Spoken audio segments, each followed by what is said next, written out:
Hero is your word, not mine. Sweet Christmas. Let's talk about Luke Cage Season 2. As this season is about after clearing his name, Luke Cage has become the celebrity on the streets of Harlem with a reputation as bulletproof as his skin. But due to him being so visible, it increased the need he has to protect the city. And with this new foe coming in, Luke is forced to confront the fine line that separates a hero from a villain. And I'm not gonna lie, with this season, I did find it as an improvement to Season 1, as we get Mike Coulter back as Luke Cage, who is great as always. Mike Coulter is literally Luke Cage ripped out of the comics, honestly. And with this season, we do see Simone Missick back as Misty Knight, and her dynamic with Luke in this was pretty great. Misty Knight is a very interesting character, and I do think that this season did great with her. It did great exploring what happened to her after the events of the Defenders, with her missing one arm now, with her having that robotic arm similar to the comics, and it does feature a cool moment with her and Colleen Wing. With this season, with the antagonist, Bushmaster, I thought he was an okay antagonist. Well, he was one of the antagonists. As we get Mariah Stokes back and her daughter, which was interesting to see more of what was going on with them. And also with this season, we do see Luke Cage's father come,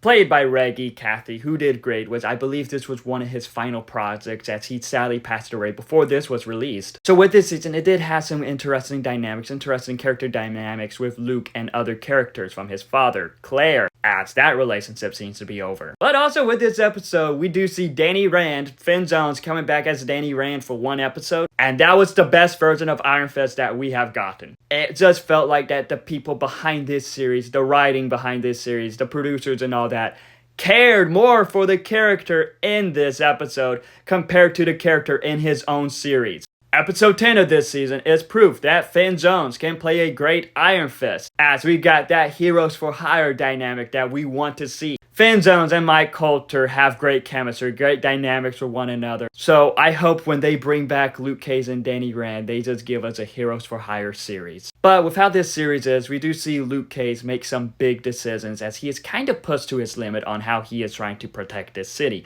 protect this community. And with how this series ends, it does make one wonder, okay, what is going to happen next? As we see Luke Cage all of a sudden become the new sheriff in town. Watch the season to find out what I mean by that. And with this season, it did get some characters who were annoying in Season 1, and I do feel like it made them better in this season. As they weren't annoying, they were actually pretty good. Like with this season, I do think it's a huge improvement to the first season, but the antagonist isn't as strong as how Cottonmouth was in the first half of Season 1. Still, this was a great season of Luke Cage, and I do hope that they bring back Mike Coulter as Luke Cage somehow in Daredevil Born Again or in a future Marvel project. But have you seen Season 2 of Luke Cage? If so, what are your thoughts on it? Let me know in the comments below and follow me for more.